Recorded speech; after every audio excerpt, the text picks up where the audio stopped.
You stood up with them in their wedding, they stood up with you.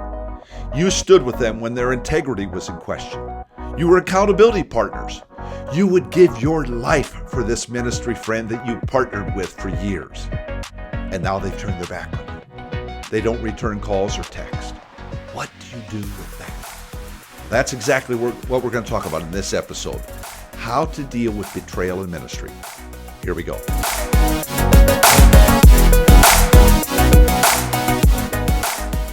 I remember back when a ministry that I was working with had a transition, and a new leader came onto the scene of this particular ministry that I was working for. And I was very much captivated by this leader and how they were able to talk about mission in a way that, frankly, I thought was going to take this thing to a brand new level. And I gave it my all. I poured myself in, and I said, we're going to take this vision this new leader has, we're going to take it to the heights. And I became that guy's number one cheerleader. I mean, I just went for it for him. And then a series of things happened a couple of years later where it went sideways. And this leader that I had given myself so much to turned on me, and I felt betrayed me and ultimately fired me. It was one of the most devastating times in my life. And I was trying to grapple with how is it that I could be in ministry and believe so deeply in someone and a vision and have it turn and bite me. Betrayal in ministry is painful. It happens. But it's unbelievably painful. We want to talk with you on this episode and the next episode about some of the things that happen when a betrayal comes to you and some of the things that you can think about as you navigate through that. So, as we get started here, I'd feel free to take some notes because if you have experienced it or if you're in it now, you're going to relate to some of these things, and I think this is really going to be helpful to you. So what's the very first thing that happens? Yeah, so one of the first things that happens when you have this type of betrayal or you get betrayed or feel betrayed is that your identity could get lost. Yeah. And if you have this lost identity, it could look in a couple of different ways. It could be a loss of identity because all of a sudden now this friend that you had is no longer a friend. Right. And yes, you want to try to reconcile when that time comes. Hopefully you can reconcile. But you're not connected to that person anymore. So all of a sudden now that's like a part of your life. That's a part of who you are. It's gone. You don't have it anymore. Exactly. Second, and then also on top of that, or in a different regard, is the ministry side of things. You're not maybe connected to that ministry anymore. Yeah. You've invested so much in that church, or in your case, the ministry you were talking about, and all of a sudden now, you're not there. Yep. And that's a huge part of your identity that all of a sudden is lost. So, exactly. So that's the first thing. Right on the heels of that are friends that can be lost, and you might lose some people. You might lose some friendships with people, and so all of a sudden now, because of your ministry position, you're no longer in that ministry position, for example. And as a result, maybe the friendships really were more tied to the fact that you were in the ministry position. And now that you're not, they're not much of your friend anymore. Yeah. And that's unfortunate, but it happens. But it happens. And whereas on the other side, true friends, they'll stick with you. Yeah. And so, but that's a real thing that can happen. It really is. When you get betrayed. So the third thing to just observe when you think of betrayal is that it's literally a rejection. The rejection of your friendship, rejection of your relationship. You can feel like it's a rejection of your value as a person, as a ministry leader, as a man or woman. What are you worth when someone you've loved, something you've loved, something you've been deeply committed to says you are worth less? That rejection is extremely painful. But here's the question: where is your true acceptance? Is your true acceptance in them, in the human sense? I get it that there is that component. Yeah.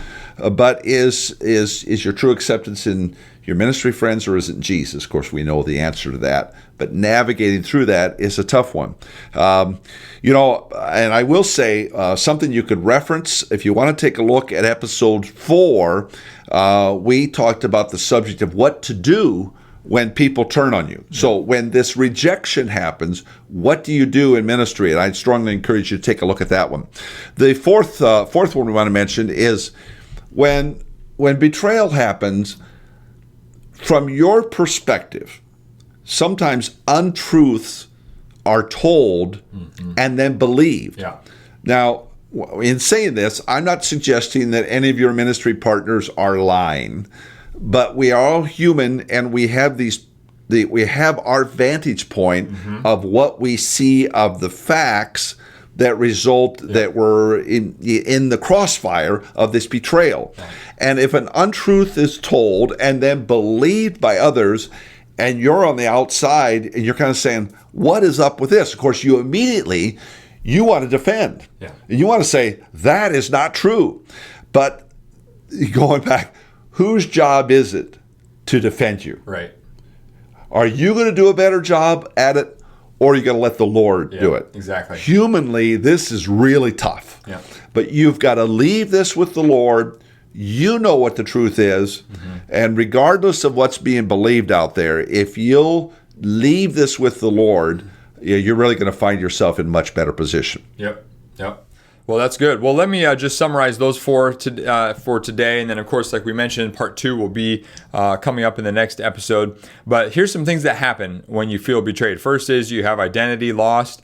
Another thing is friends lost. Right. Third thing is rejection. And then fourth, there's untold truths that are told and believed. And so when that happens, we have to just be careful and mindful. And it really starts, and this is why we are addressing this today, is it starts by being aware of these things, and then from there you can go to get the help that you need. And certainly we recommend everyone get the help that they need. Exactly. So any other thoughts? No, this is a tougher topic to cover, but it's very real in ministry. If you've ever faced it, you know exactly what we're talking about. But we're here at Church Tips to talk about all aspects of ministry. This is one of them. This one in the next episode. We hope you find it helpful to navigate it. Yep.